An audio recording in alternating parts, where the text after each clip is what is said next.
함께 따라하겠습니다. 내가 어떻게 아끼지 않겠느냐. 내가 어떻게 아끼지 않겠느냐. 성경에 나오는 선지자들의 삶을 보면 놀라운 희생적인 삶을 발견할 수가 있습니다. 대표적인 모습으로 예레미야는 별명이 눈물의 선지자였습니다. 남유다가 바벨론에 멸망당하는 모든 역사를 몸으로 함께 경험하면서 동족들에게는 매국노 취급을 당하면서 온갖 고난을 다 받았죠. 에스겔은요, 하나님께서 그의 삶을 상징적인 메시지 도구로 사용하십니다. 예를 들면 에스겔의 아내가 죽게 되었는데 이것은 하나님의 신부된 이스라엘을 멸망시키겠다라는 하나님의 예언적인 메시지가 담긴 현상이었습니다. 그의 아내의 죽음에도 그는 애곡할 수 없었던 그런 처절한 고통을 경험하게 됩니다. 호세아는 또 어떻습니까? 음란한 여인 고멜이라는 그 창녀를 아내로 맞이하라고 하나님께서 명령을 하십니다. 호세아는 자신을 버리고 창녀로 살아가는 고멜을 끝까지 찾아가서 남편의 책임을 다하죠. 하나님의 마음이 그렇다는 것입니다. 하나님과 그 이스라엘의 관계, 그 관계를 떠난 이스라엘의 모습을 그 삶에 빗대어서 설명을 해주고 있는 것이죠. 이사야는요, 전설에 따르면 므낫세 통치 때 톱으로 그 순교를 당했다라고 기록이 되어 있습니다. 여러분, 그렇다면 선지자들은 왜 그렇게 이러한 삶을 감당을 했을까요? 이유는 분명하죠. 단순합니다. 바로 그것은 하나님의 뜻을 세상에 선포하는 일에 목숨을 다 바쳐서, 생명을 다 바쳐서 말씀에 순종했기 때문에 그렇습니다. 그렇다면 그런 순종하는 모습 외에 다른 모습의 선지자는 없었을까? 여러분, 오늘 정반대의 모습을 보여주는 선지자가 등장합니다. 바로 요나입니다. 요나는 하나님께로부터 분명한 사명과 명령을 받았지만 그 하나님의 말씀을 거부합니다. 불평하고 또 모른 척하고 반대편으로 열심히 도망쳐요. 심지어는 그 말씀에 순종하느니 차라리 죽는 게 낫겠다고 하나님을 상대로 으름장을 놓습니다. 하나님이 시키는 일이 죽을 만큼 싫고 죽기보다 더 싫으니까 절대로 못하겠다고 발뺌을 하며 불순종하는 것이죠. 믿음 좋은 여러분들이 보시기에 좀 당황스러운 모습 아닙니까? 요나 이야기는요, 너무나 유명한 이야기입니다. 큰 물속이 뱃속에서 3일 동안 살다 나온 이야기는 우리 주일학교 아이들도 너무나 잘 아는 일화요, 성경의 내용이죠. 하지만 우리는 그 사건 너머에 있는 본문이 말하고 있는 중심 메시지를 반드시 잘 이해해야 합니다. 하나님이 얼마나 간절하게 하나님의 마음, 당신의 마음을 우리에게 보여주시는지 그 음성을 들을 수 있어야 되는 것이죠. 우리가 잘 아는 내용이지만 줄거리를 다시 한번 요약해 보면 이렇습니다. 우리 여호와 하나님께서 요나에게 니느웨로 가라라고 말씀을 하십니다. 명령을 하시죠. 니느웨는 당시 아수르의 수도이자 지금 그 이라크의 모술 지역입니다. 모술이라는 도시예요. 그런데 그 명령을 받은 요나는 아무런 대꾸 없이 짐을 막 챙기더니 어떻게 합니까? 그 반대 방향으로 출발을 하는 거예요. 다시스라는 곳에 가려고 배를 타는데, 다시스는 지금의 스페인입니다. 스페인의 남부의 도시 지역이에요. 여러분 한번 그림 보십시오. 지금 예루살렘 저 밑에 지역인데요, 니느웨는 저 위쪽입니다.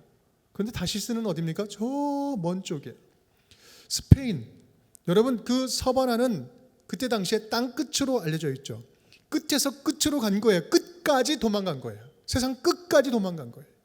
결국 배 타고 가다가 그곳으로 가다가 풍랑을 맞아서 파손하게 되어서 바다에 던져지게 되는데 큰 물고기가 산채로 삼켜서 3일 후에 토해내죠. 결국 요나는 어쩔 수 없이 느느웨로 가서 멸망을 선포합니다. 40일 후면 망하리라, 이런 이야기를 선포하는데 놀라운 일이 생기죠. 그 예언을 들은 모든 백성들이, 왕으로부터 백성 모든 사람들이 다 회개하는 거예요.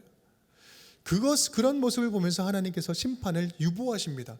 또 심판 유보하는 모습을 보면서 요나는 너무나 불만이 가득 채워지죠. 맹렬하게 끝까지 하나님을 상대로 설전을 벌입니다. 이것이 요나의 이야기예요. 그리고 끝나요. 그래서 요나서는 굉장히 독특합니다. 유일하게 하나님 말씀에 불순종하는 선지자의 이야기이기 때문에 그렇습니다. 요나가 끝내 뉘우쳤다거나 말씀대로 순종했다라는 이야기는 뒤에 나오지 않습니다. 오히려 요나에게 하나님이 질문을 던지면서 이 이야기는 끝이 납니다. 그렇다면 요나는 도대체 뭐가 그렇게 불만스러웠을까? 뭐가 그렇게 불만스러웠을까? 왜 그토록 죽기보다 순종하기를 더 싫어했던 것일까요? 알고 보면 심정적으로 조금 이해가 가는 부분도 있기는 합니다. 여호와께서 문제는 뭐냐면 여호와께서 요나에게 그 가라고 한 그 지역이 문제였던 거예요. 그 지역 니느웨 그 장소가 문제였습니다. 이스라엘 동독들 가운데서 죄인들에게로 가라. 너희들 가운데 있는 가난한 자에게 찾아가라. 만약 요나에게 그렇게 말씀했다면 요나는 기쁜 마음으로 순종해서 갔을 것입니다. 그런데요, 니느웨로 가라. 왜요? 그 사람들 구원하시게요? 그 니느웨에 대한 감정이 좋지 않습니다. 당시 니느웨는요, 주변 강대국들 가운데 이스라엘을 가장 위협하는 나라 가운데 하나였습니다. 이스라엘도 호시탐탐 지금 그 아수르가 이스라엘을 노리고 있었던 그때였어요. 또한 역사적인 기록을 보면 이 아수르라는 나라는 잔인하기로 아주 악명이 높았던 나라였습니다. 요나로서는 생각만 해도 치가 떨리는 원수 나라고 또 그 원수 나라였는데 그 나라에 가서 그 나라를 구원을 선포해라?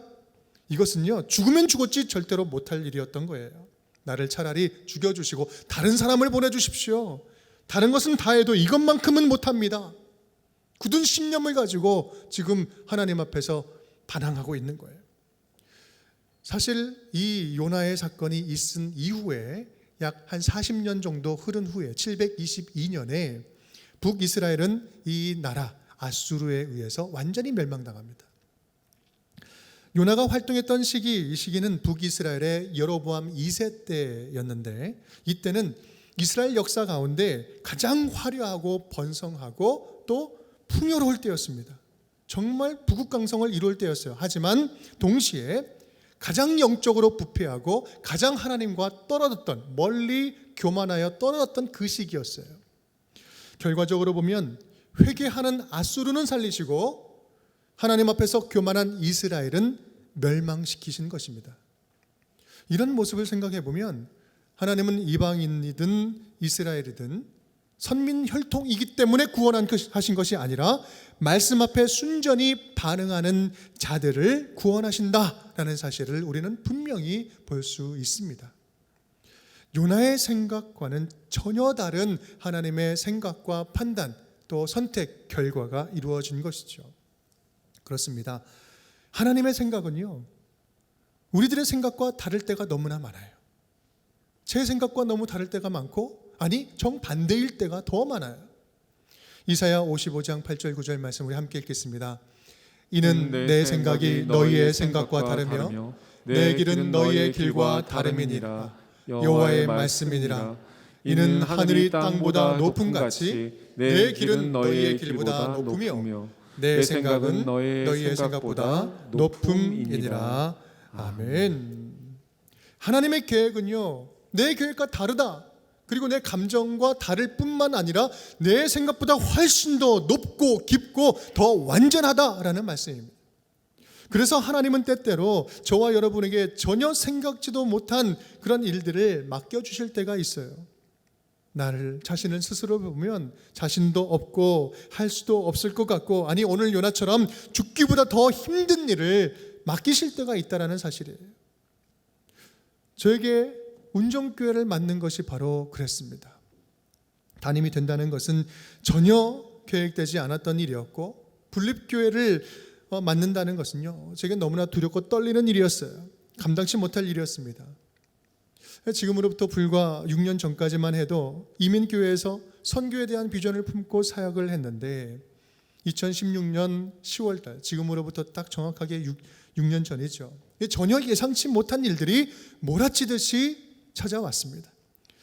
이민교회 사역을 하면서 한 2년 동안 깊은 고립으로 힘을 완전히 하나님께서 빼시더니 저를 갑자기 한국으로 인도하셨습니다. 그 이듬해에 광성교회 전체를 담당하는 선임 목사로 광성교회 담임 목사 청빙하는 것과 분리개척하는 그 일들, 그 시기에 그것들을 준비하게 하시고, 그 이듬해에 2018년도 우리 운정교회 분리개척하는 그 일들을 감당하게 하시고 2019년도 봄에 담임이 되었습니다. 여러분, 이 일은 불과 3년 안에 모든 것이 진행된 일이었어요. 그런 모든 과정 가운데 제가 무엇인가를 선택하고 결정하는 그 일들은요, 1%도 들어가지 않았습니다. 제 인생 계획표에는 전혀 없던 일이었어요. 지난 시간들을 다시 한번 되짚어보면, 내 길은 너의 길보다 높으며 내 생각은 너의 생각보다 높다라고 말씀하시는 이 말씀, 명백하게 나의 생각보다 높은 하나님의 생각, 하나님의 뜻이 나를 이끌었다라는 사실을 인정할 수밖에 없는 나의 삶의 여정이었습니다. 여러분, 우리가 믿음 생활하면서도 긍정적이든 부정적이든 그럴 때가 있지 않습니까? 그런 일이 없었으면 좋겠지만 내가 전혀 원하지 않은 일을 할 때가 있어요. 전혀 바라지 않은 것을 감당해야 될 때가 있습니다. 내 잘못은 하나도 없는데 내가 책임져야지만 되는 그 일들, 그러한 특별한 상황들이 찾아올 때가 있다라는 것이죠. 그런 일을 당할 때면 인간적인 마음으로 너무나 억울하기도 하고 죽기보다 힘들다고 느끼게 됩니다. 그런 시간들이 반복되면 이런 고백밖에 남지 않죠. 주님, 내 마음대로 되는 게 하나도 없습니다. 내 마음대로 되는 게 하나도 없군요. 오늘 요나도 그런 상황입니다. 죽기보다 싫은 순종을 해야 되는 상황이에요.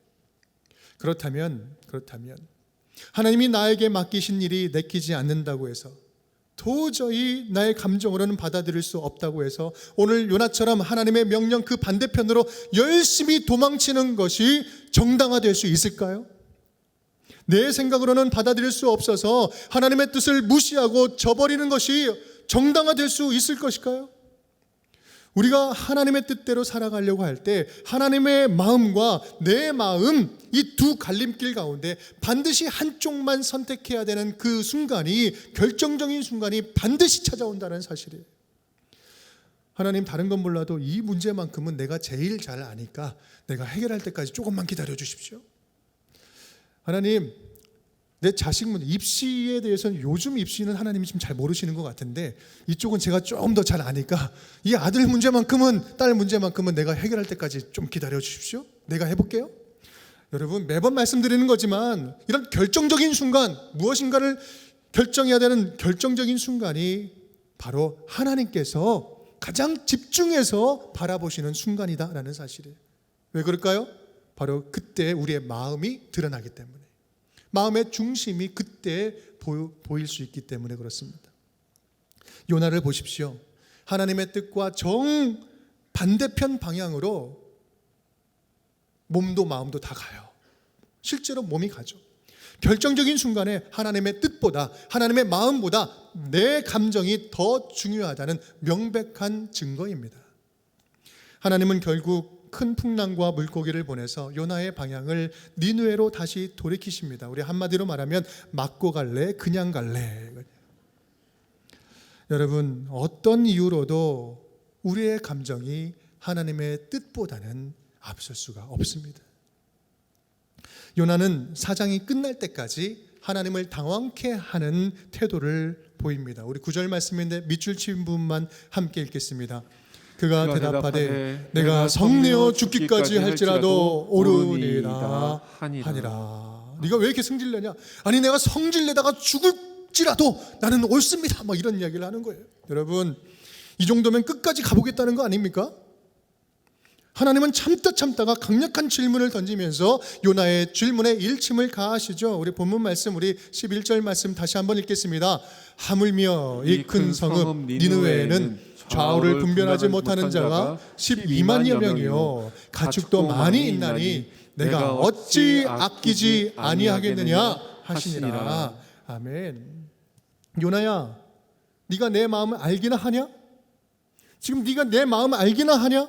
내가 이렇게까지 하면서 너를 보내는 이유를 너는 진짜 알지 못하겠느냐?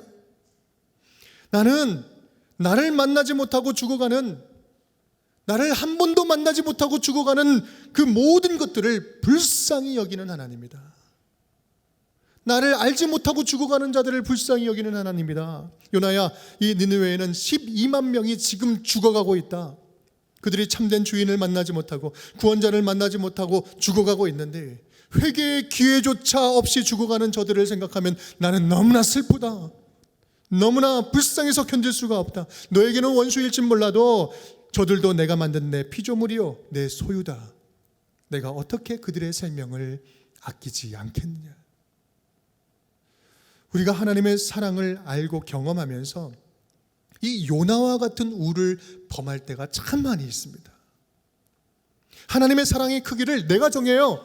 하나님의 사랑의 영역을 내가 정하는 거예요. 내가 결정하는 거예요. 이 정도는 사랑할 것이고 이 정도는 사랑하지 못할 것이다. 하나님의 사랑을 내가 재단하는 거예요. 주의 일을 한다지만 사명으로 일하지 않고 내가 좋아하는 것만 골라 선택하면서 일하는 경우가 너무나 많아요. 믿는 자에게 가장 치명적인 악한 습관이 있어요. 그것은 바로 영적인 감탄 고토 신앙이에요. 달면 삼키고 쓰면 뱉어버리는 거예요. 내게 좋은 것만 선택하고 좋은 것만 하면서 열심히 한다고 착각하고 있는 거예요. 자기 중심적으로 순종하는 것이죠. 여러분, 우리는 얼마나 내 중심적으로 주의 일을 한다 하지만 열심을 낼 때가 있는지 몰라요. 물론 저도요, 감정을 가진 존재라 교회 일을 하면서 마음이 힘들 때도 있었습니다. 좀 오래전 일인데요. 전전 교회 정도 된 것 같아요. 제가 주보를 담당했는데 결혼식 주보 광고에 단체 버스 출발하는 그 시간을 이제 못 받아가지고 누락됐어요. 근데 그 출발 시간 안 됐다고 그 혼주 성도님께 멱살을 잡히고 심한 욕설을 들은, 욕을 그렇게 하시는데 여러분 상상되십니까? 상상이 안 되잖아요. 교회 안에서 여러분, 그때를 생각하면 제가 감정적으로 얼마나 힘들었는지 모릅니다. 얼마나 힘들었으면 지금 한 15년, 20년 지났는데 지금도 생각나겠습니까? 제가 이러려고 목사를 했나 막 자괴감이 들기도 하고요. 나름 혈기왕성했던 저로서 저로서요. 개인적인 감정을 떠나서 교회 안에서 사랑으로 목용해야 한다는 것, 사랑으로 섬긴다는 것, 여러분 이것이 얼마나 간단하지 않은 일인지 그때 참 많이 실감한 적이 있습니다. 우리는요, 내 기분과 내 감정으로 감당치 못할 일들을 마주할 때가 있어요. 또 내 기분과 감정으로 감당치 못할 거룩한 요구를 받을 때가 있어요. 그렇다면 그럴 때는 요나처럼 힘들 수 있습니다. 하지만 그렇다고 해서 내 마음과 감정대로 하나님의 뜻을 무시하고 내 마음대로 내 감정대로 선택하는 것을 우리는 정당하다라고 이야기할 수 있을까요? 그래서 오늘 하나님은 우리에게 분명히 알려주고 계시는 것입니다. 네가 사랑할 만해서 사랑하라고 말하는 것이 아니다. 네가 사랑할 수 있어서 사랑하라고 이야기하는 게 아니다. 네 감정을 무시해서 무작정 사랑하라고 말하는 것도 아니야. 내 안에 있는, 하나님 안에 있는 그 근본적인 마음, 긍휼한 마음을 품지 않으면 너희는 어떠한 사람도 사랑할 수가 없다. 어떠한 사람도 용서할 수가 없어. 요나처럼 내 생각과 내 뜻과 내 방식대로 믿고 내 방식대로 순종하는 우리에게 십자가를 주신 이유가 바로 여기에 있지 않습니까? 누군가를 사랑한다는 것, 원수를 용서한다는 것, 그것은 네가 스스로 할 수 있는 일도 아니고 네 힘으로 감당할 수 있는 일도 아니니 내 아들 예수 그리스도를 네 삶의 주인으로 내가 보내지 않았느냐. 너는 네 감정대로 사랑하지 말고 예수 그리스도의 십자가 사랑을 의지해서 사랑해라. 너는 네 의지대로 순종하지 말고 예수 그리스도의 십자가 능력을 의지해서 순종해라. 그래서 예수님은 산상수훈에서 당당하게 우리에게 말씀으로 요구하십니다. 또 내 이웃을 사랑하고 내 원수를 미워라 하였다는 것을 너희가 들었으나 함께 나는 너희에게 이르노니 너희 원수를 사랑하며 너희를 박해하는 자를 위하여 기도하라. 아멘. 너희 원수를 사랑해라. 너를 박해하는 자를 위해서 기도하라. 여러분 생각해 보십시오. 우리가 원수를 사랑하면 얼마나 사랑할 수 있겠습니까? 우리 원수를 용서하면 얼마나 용서할 수 있겠습니까? 우리의 감정과 노력으로는 절대로 사랑할 수도 없고 용서할 수도 없어요. 다만 주님께서 날 불쌍히 여겨주신 것처럼 우리도 도저히 사랑할 수 없는 그 인간, 그 사람을 불쌍히 여기기 시작할 때 비로소 그때부터 주님 닮은 사랑과 용서가 시작될 수 있다는 거예요. 내 능력이 아니라 내 안에 계신 예수 그리스도의 능력으로 말입니다. 사랑하는 나의 종교나야, 니느웨가 너에게는 원수일지는 몰라도 나에게는 다시 돌아와야 할 탕자 아니겠느냐? 저들에게 다시 살 기회를 주는 것, 회개할 기회를 주는 것이 어찌 합당한 일이 아니겠느냐? 그러니 저들을 향한 불쌍히 여기는 나의 마음을 품고 너는 나를 따라오라. 에스겔 18장 32절 말씀입니다. 주 여호와의 말씀이니라. 죽을 자가 죽는 것도 내가 기뻐하지 아니하노니 너희는 스스로 돌이키고 살지니라.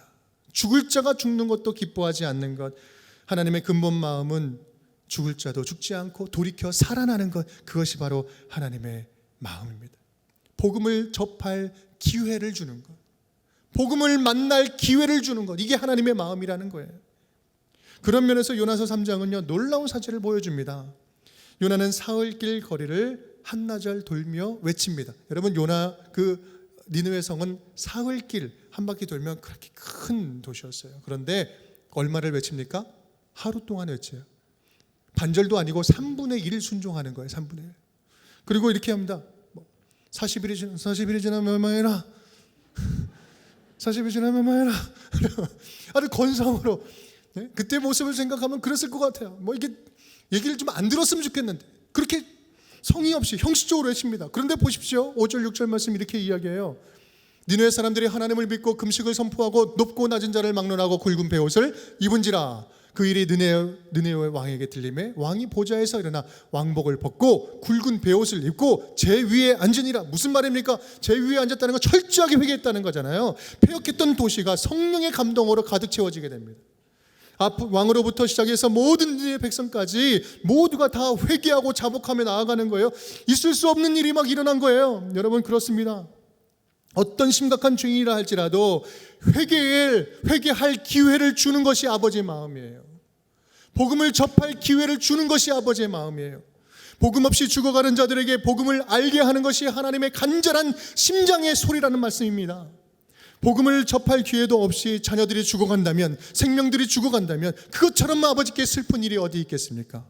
그래서 하나님은 저와 여러분 우리 모두를 이 땅에 당신의 나라를 선포하고 복음을 전하는 선교사로 먼저 믿은 저와 여러분을 부르셨다라는 거예요. 선교사로 부르셨다라는 거예요.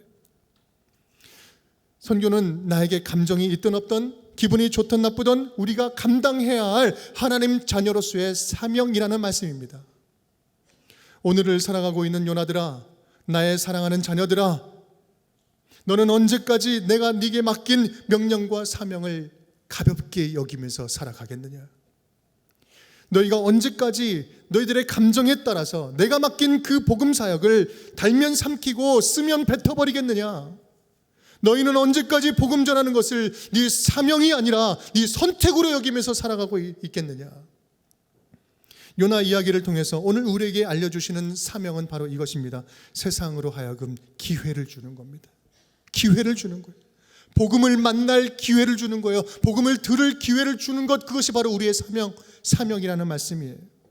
복음이 뭔지도 모르고 죽어가는 자들에게 예수 그리스도 안에 있는 그 복음의 참된 구원과 생명과 희망을 만나게 해주는 것, 이것이 지금 저와 여러분이 받은 사명이라는 말씀입니다.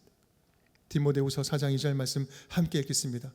너는 말씀을 전파하라. 때를 얻든지 못 얻든지 항상 힘쓰라. 아멘. 때를 얻든지 못 얻든지 항상 힘쓰라. 사랑하는 여러분, 여러분은 얼마나 주변 사람들에게, 주님을 알지 못하는 자들에게 복음을 만날 기회를 주고 있습니까? 복음을 전하고 있습니까? 얼마 전에 갑작스런 간암 3기 진단을 받은 분이 병상에서 세례를 받았습니다. 영혼이 어린아이처럼 맑아져서 다시 주님을 아주 인격적으로 만나고 고백을 했습니다. 세례를 베풀면서 참 감사했던 것은요, 우리 그분에게 단순한 그 병고침에 대한 소망이 있는 것이 아니라 진정한 마음의 평안, 그리고 하나님께서 나를 새롭게 하시는 그 감사함, 소망을 발견할 수 있어서 너무나 기쁘고 감격스러웠습니다. 그분에게 간암이라는 병만은 오히려 영생을 맛보는, 영생을 얻는 기회가 된 것이죠. 그 아내 권사님은 그 기회를 놓치지 않았던 것입니다. 오랫동안 남편과 가족의 믿음을 위해서 기도해 왔는데 얼마 전에 어머님 돌아가셔서 장례를 치르게 되면서 가족들이 부활의 복음을 다시 듣게 되었습니다. 감사하게도 장례를 기점으로 해서 참 가족들 사이에 응어리졌던 그 마음 관계들이 많이 회복되고 많이 치유되었다. 또한 교회에 대한 마음들이 많이 열렸다라는 집사님의 고백을 들으면서 얼마나 감사함이 밀려왔는지 모릅니다. 어머님의 별세가 그 가족들로 하여금, 사랑하는 자녀들로 하여금 복음을 만날 기회가 되었던 것이죠. 그 집사님은 그 기회를 결코 놓치지 않고 기도하면서 그 순간을 이뤄냈습니다. 코로나로 힘들었던 지난 2년간 북한은 더 폐쇄적인 그런 공간 속에서 수많은 사람들이 말없이 죽어갔지요. 정말 귀한 간증의 내용이 있는데 제가 이 자리에서 다 말씀을 드릴 수 없어서 참 아쉬움이 있습니다. 이 코로나 기간 동안에 오히려 예수 그리스도를 구주로 영접하고 그 너무나 힘들었던 그 상황 속에서 우리 믿는 자의 희생적인 사랑과 섬김으로 예수 그리스도를 영접한 그 사건이 최근에 있었는데 그 이야기를 들었는데요. 제가 다 말씀드릴 수 없어서 죄송합니다. 너무나 감사하고 감격이 넘치는 거예요.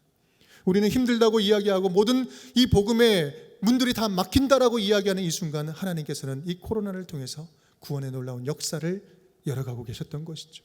복음 만날 기회를 코로나를 통해서 만나게 된 것이에요. 여러분, 복음 전할 기회, 복음을 만나게 할 기회, 이것은 특별한 순간이 아닙니다. 특별하지 않아요. 따로 있지 않습니다.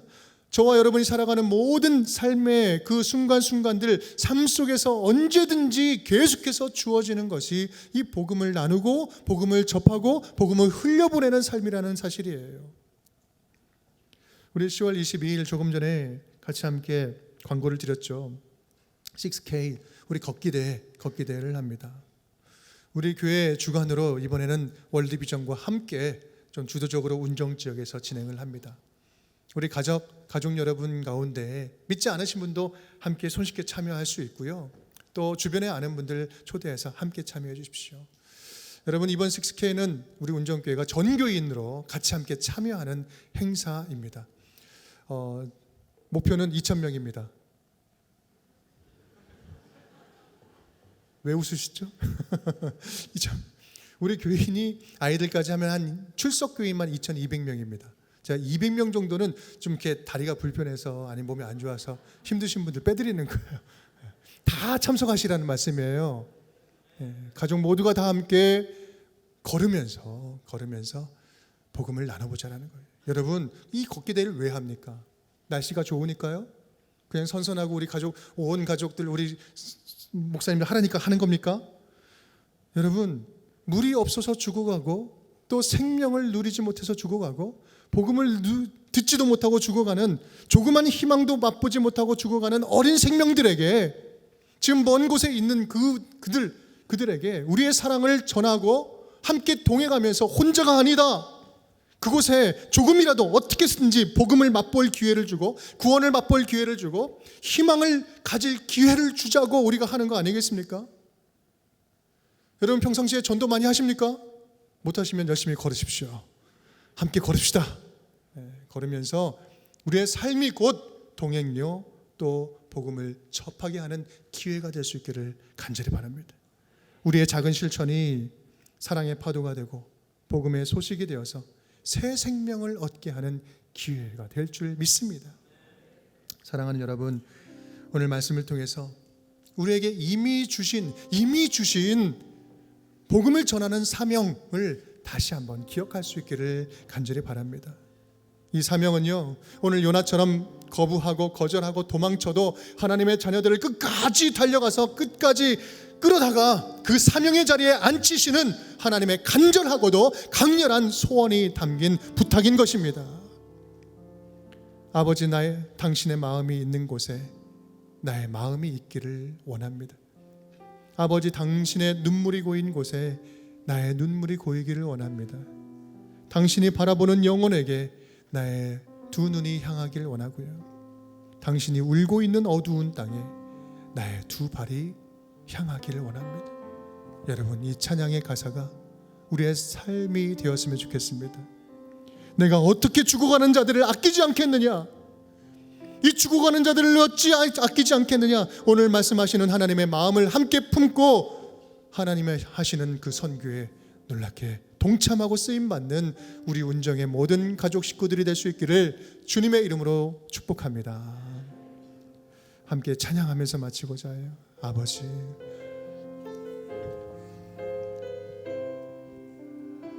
아버지, 당신의 마음이 있는 곳에 나의 마음이 있기를 원해요. 아버지, 당신의 눈물이 고인 곳에 나의 눈물이 고이길 원해요. 아버지, 당신이 바라보는 영혼에게 나의 두 눈이 향하길 원해요. 아버지, 당신이 울고 있는 어두운 땅에 나의 두 발이 향하길 원해요. 나의 마음이 아버지의 마음 알아.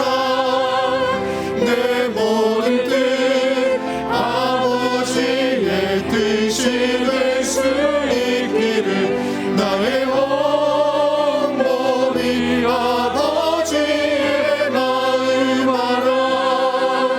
내 모든 삶 당신의 삶 되기를 나의 마음이 아버지 마음을 나의 마음이 아버지의 마음 알아. 내 모든 뜻 아버지의 뜻이 될 수 있기를 나의 온 몸이 아버지의 마음 알아. 내 모든 삶 당신의 삶 되기를. 아버지 하나님, 감사드립니다. 오늘 말씀을 통하여서 아버지, 당신의 마음을 조금이나마 다시 한번 엿보고 알게 하시니 감사합니다. 내가 어찌 죽어가는 그 한 사람 한 사람 그 영혼을 아끼지 아니하겠느냐. 하나님, 주님 마음과 너무 동떨어졌던 나의 삶과 신앙을 회개합니다.